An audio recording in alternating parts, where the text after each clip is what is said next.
Praise the lord. ఈ ఉదయకాలం మరొకసారి అనుదిన ధూపవేదిక ద్వారా దేవుని యొక్క మాటలు వింటున్న మీ అందరిని బట్టి ప్రభువుని స్తుతిస్తున్నాం. ఈ సమయంలో కూడా ఒక మాట చదువుదాము.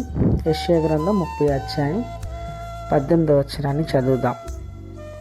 కావున మీ యందు దయచూపవలెనని యెహోవా ఆలస్యం చేయుచున్నాడు, మిమ్మల్ని కరుణింపవలెనని ఆయన నిలవబడి ఉన్నాడు.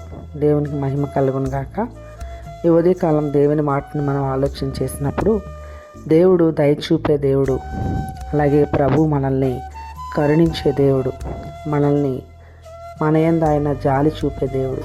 మనం ఏ స్థితిలో ఉన్నా, మనం ఏ పరిస్థితిలో ఉన్నా, మనం ఎలాంటి వారమైనా, మనం ఏ రీతిగా మన జీవితాల్లో మనం బ్రతుకుతున్నా దేవుడు లేకపోతే ప్రభు నిశ్చయంగా మన యందు దయచూపే దేవుడు, మనల్ని కరుణించే దేవుడు.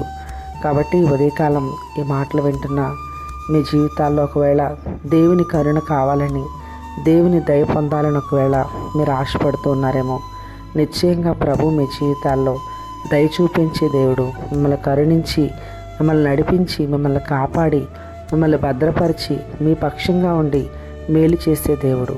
కానీ వాక్యంలో మనం చూసినప్పుడు ఆయన ఆలస్యం చేస్తున్నాడని, ఆయన నిలవబడి ఉన్నాడని మాటలు కూడా మనకు కనబడుతున్నాయి. ఎందుకు ఆలస్యం అవుతుందంటే, ఒకవేళ మీ జీవితాల్లో దేవుడు దయచూపడానికి మీరు అవకాశం ఇవ్వడం లేదేమో, ఆయన కరుణ మీరు పొందడానికి, ఆయన కరుణించడానికి ఒకవేళ మీరే అడ్డుగా ఆటంకంగా ఉన్నారేమో.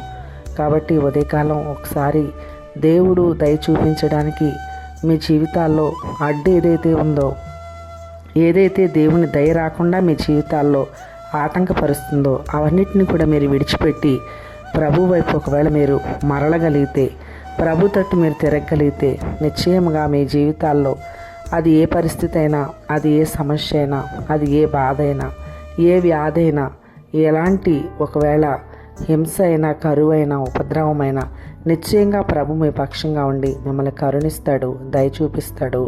తర్వాత మాటల్లో కూడా చూస్తే ఆయన న్యాయం తీర్చే దేవుడు, ఆయన వైపు చూస్తున్న వారందరూ కూడా ధన్యులని కూడా రాయబడి ఉంది. కాబట్టి మీ జీవితాల్లో మీరు దేవుని దయ, దేవుని కరుణ నిశ్చయంగా అనుభవించడానికి, మీ జీవితాల్లో దేవునికి విరోధమైన వాటిని మీరు విడిచిపెట్టి దేవుని గొప్ప ఆ కృపను, ఆ దయను, ఆ జాలిని, ఆ కరుణను మీరు పొందాలని మరొకసారి ప్రభు పేరట తెలియచేస్తూ ఈ మాటలు ముగిస్తున్నాం. ప్రభు మిమ్మల్ని, మీ కుటుంబాలని నిండారులుగా దీవించునుగాక. ఆమేన్.